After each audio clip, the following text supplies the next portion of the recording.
Welcome to Simply Verified Beef, the podcast. I'm Bree Patterson, your co-host from the West Coast of BC. I am the VBP Plus coordinator in BC, and my other co-host is Amy Higgins, and I am on the alternative coast, in New Brunswick, as the New Brunswick and Nova Scotia VBP Plus coordinator. The Simply Verified Beef podcast is going to cover all topics related to VBP Plus.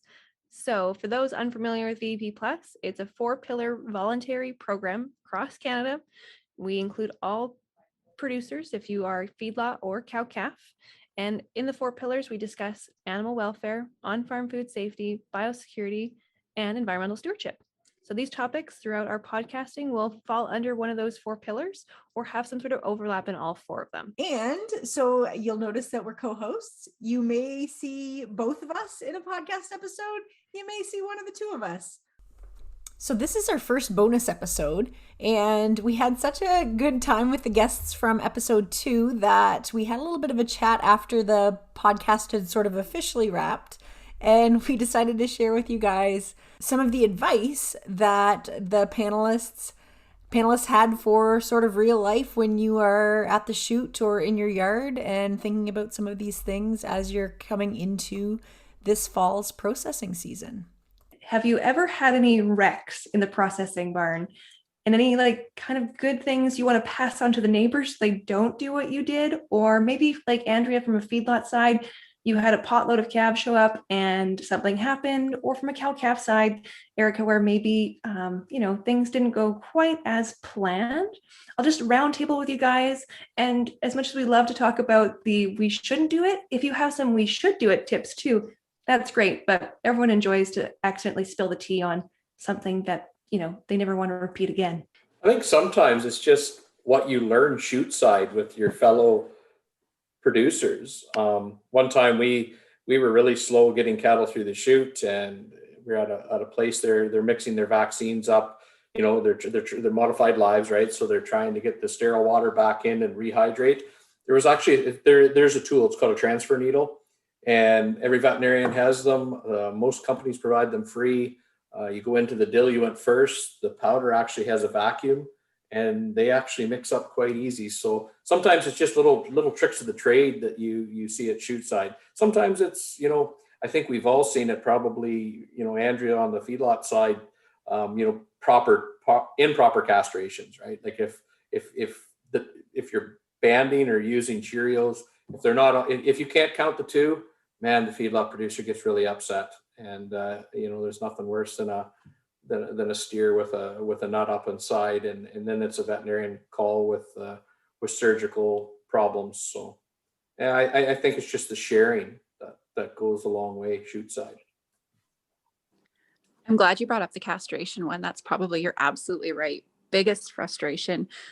We typically receive quite light calves. We get a lot of 350-pound calves that we stretch out to grass. On a personal note, 450 is our kind of average size of calf for induction. So, if we do have something that comes through that was either missed getting castrated or completely castrated incorrectly, we do find them and we deal with it when they are still young and they're lightweights, and we're able to do it safely and with as less, harm to the calf that we can possibly inflict.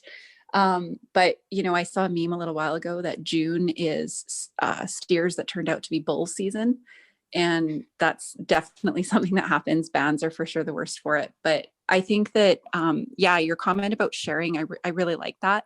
For us, the biggest, I guess, near miss, I don't want to call it a wreck, but we'll call it a near miss, is we have pretty strict in-house protocols on our timeliness of processing new calves coming in. And when we've had the most issues is when we stray from our protocols. So, we've built up those protocols with our veterinarian, and we have to make sure that we are enacting them in the timeline that they should be. If we get a group of calves in, we don't like to wait much longer than 24 hours to get them processed. If they've had a long run, we do like to have them on feed and water before we run them through the chute. But if we take that much more than that, those are the groups that we're going to see sickness show up in. So yeah, don't stray from your protocols. Trust the protocols that you put in order and don't stray from them. I'll add that is something that I definitely go over producers with if we do in-person trainings, is just talking about maybe having labels for your syringes so you're not mixing your modified live and your bacterials. Those vaccines are a lot of money, and so we want to make sure that we're using them as effectively as possible for animal welfare and for our bottom line as producers. So those are some things we add to our VBP Plus training here in Saskatchewan, as well as just making sure producers are aware. When you go to the vet clinic in town, bring a cooler bag, because you can't go to the vet clinic and then spend 3 hours in town doing the rest of your errands. There is potential that vaccine now can be denatured and your modified live is not going to give effective coverage to your calves. So make sure you bring a cooler, try to do, the vet clinic as your last stop, and come home. And if they're meant to go in the fridge, that's where you're putting them. And similarly, say on branding day, it's a pretty busy day. Don't try to think you're being super efficient and mixing up all your modified lives ahead of time. So if you talk to your vet when you purchase these things, they'll tell you that they should be used within an hour of mixing. So like I say, don't try to be super efficient and mix it all, because chances are if you don't use it within that hour, those calves aren't getting great coverage. And same thing if you're, processing cows in the wintertime, if you're doing pre-calving vaccinations, we want to make sure that vaccine isn't getting too cold. So too hot or too cold is not helpful when we're processing our animals. And then if a mistake does happen, maybe you gave an injection intramuscular when it was supposed to be sub-Q. Part of the requirement of the VBP Plus program would be to record that. There can be some changes in withdrawal time, so that's why the VBP Plus program would require you to record that with your records. I'm glad you brought the mixing and the vaccine up, Erika. I worked for Pfizer before I was in my current role here, and we actually had a feedlot outbreak one time, and we went and couldn't understand why they broke with IBR, and it was frustrating. And we talked with the producers. We had the attending vet involved, the company. Obviously, I was the Pfizer rep. We were involved, and we found that out. They were trying to save time, and they mixed up all the vaccines for 300 head the night before. And so really, yes, like you said, they're deactivated. They're light sensitive, they're heat sensitive, and they're cold sensitive. And it's, and the nice thing, like VBP Plus teaches you some of those things that people take for granted, and just proper handling of a lot of animal health products that you spend money on them, utilize them to get their full value is so important.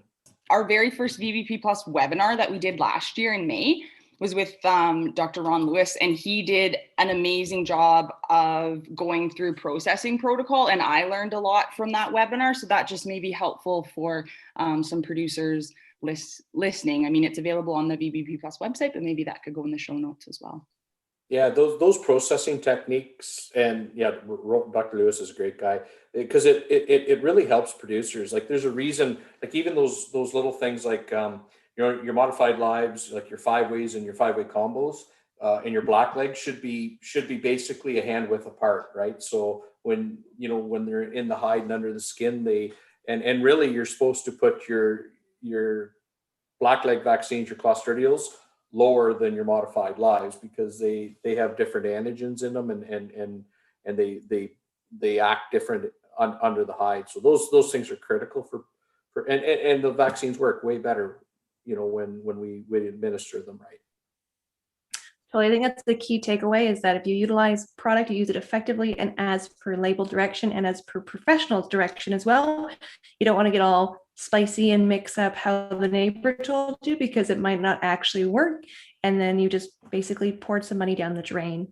So thank you guys very much for that roundtable discussion on some do's, don'ts. I'd like to thank our sponsors again, since without them, we couldn't have this fabulous show for you guys to tune into. So thank you to the Canadian Agricultural Partnership through New Brunswick, Nova Scotia, and Prince Edward Island. And we will see you next month. Catch you guys later.